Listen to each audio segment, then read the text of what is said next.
What's going on, guys? I'm Zach from the Lumios Post, where we talk about all things Pokemon, and today we will be talking about everything that Pokemon Diamond and Pearl got wrong. It's a series we've been doing for a good bit now, and basically just none of the Pokemon games are perfect, but to be honest, none of any video game is absolutely perfect. So without further ado, we're just going to dive right in with everything that Diamond and Pearl really messed up on. So the number one thing is the HP bar. Now, what I'm saying by this is not that there was an HP bar, but rather how this HP bar worked. The HP bar in these games were so freaking slow. In fact, right now, if you were to use close combat on a level 100 Blissey that has max health, and it one-shot it probably would still be going. Had you started it at the very beginning of the video, it would probably still be going down the health bar. It was awful. I'm really not even exaggerating that much. Like, I'm really not.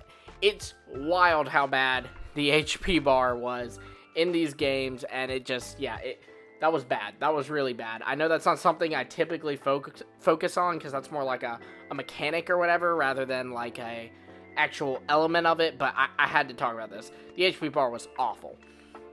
Now, the next thing is more of a Platinum thing, because we're covering Diamond, Pearl, and Platinum in this video, and that is that the Regis in Platinum was absolutely stupid. So in case you didn't know, you could actually get the Regis in Pokemon Platinum, Regirock, Regice, and Registeel, because Regidrago and Regieleki didn't exist yet. But the only way you could do this is you had to have a Regigigas from this event, and then it would allow you to get the 3 Regis, and then with those 3 Regis, you could get the Regigigas in Snowpoint. And now, some of you may go, what, really? That's stupid. And you would be right. The point of the whole Regigigas thing is I need the Regis to unlock it.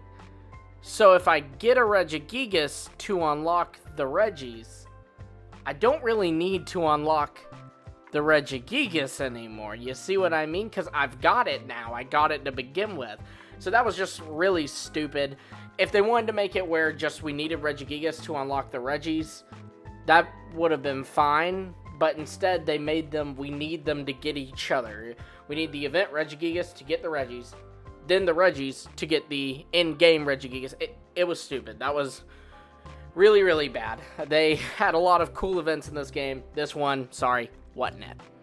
So the next thing is something that I covered in my Ruby and Sapphire video, my Gold and Silver video, and my Red and Blue video, and I'm going to keep saying it where it's needed to be said, and that is that the gym leaders suck. The gym leaders, and I'm not saying they were easy or anything like that, because they actually weren't. I think that Sinnoh did a great job at making the gym leaders pretty hard, but they don't feel like they're actual, I guess, characters. Like, they really feel more like a challenge. They just feel like a trainer on a route that specializes in a type, which a lot of trainers do already, and just they get a cool little music and they get a cool little sprite to themselves, and that's it. And I just, I wish that they actually dove into the characters more. I wish that if you're going to give these characters these original designs, you gave them original personalities that we got to know. And now, Diamond and Pearl did have some exception with this. Like, we did get to know Volkner pretty well, because we saw that, like, he was depressed at the lighthouse, and we learned that, like, he's kind of an old buddy of Flint's, and you got to know him a little bit. And there were some others, like, it definitely was better than it had been in previous games, but overall, the problem was still very much there. Gym leaders, they didn't really feel like characters. And in case you didn't watch my other videos, this would apply to Elite Four members as well, but the reason that I don't say that is because since they're the Elite Four, these top-notch final challenges, I think that it's okay for them to have an air of mystery about them. And I would even say the same about the champion, too. I would be okay with the champion having a kind of air of mystery to them, but you still kind of knowing who they are because they're like a celebrity in the region. But they did great with Cynthia. They really established her character. I just wish they could have done a little bit more in that department with the gym leaders. Now, moving into the next thing, this is the biggest flaw of Diamond, Pearl, Platinum. Some of you are probably already typing away in the comments because you're like, why is he not mentioning this first? But here it is. I'm mentioning it now. They locked a large portion of Pokemon to the post-game for no reason at all. And not only did they lock a large amount of Pokemon to the post-game for no reason at all, but they also, they were kind of the fan favorite ones. Like, a lot of these Pokemon are the ones that are a lot of people's favorite Gen 4 Pokemon, or even were the ones used to kind of market Gen 4, like the Evolutions or Electivire. And now this did get better with Platinum. They started giving you access to a little bit more of them, like you could get the Evolutions, but they still had some that were still locked to the post game, and that's ridiculous. These are brand new Pokemon. I want to use them while I'm playing through the game. I don't want to wait until the end when I'm done with the story. I want to use them now. And then I had the same problem again in Brilliant Diamond and Shining Pearl because it was a repeat of it. I wanted to use a Gliscor. Only way I could is by getting a Razor Fang. And it was really bad. It was really, really bad. And fun fact, you actually couldn't even get Tangrowth in the post game unless you had Fire Red or Leaf Green.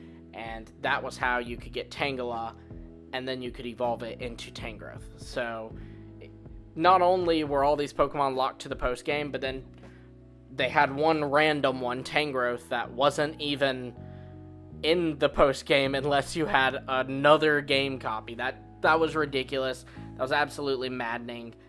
And it was, like I said, the coolest ones. Electivire, Gliscor, Togekiss, the Evolutions, Magmortar, all of them locked to the post game. That's unforgivable.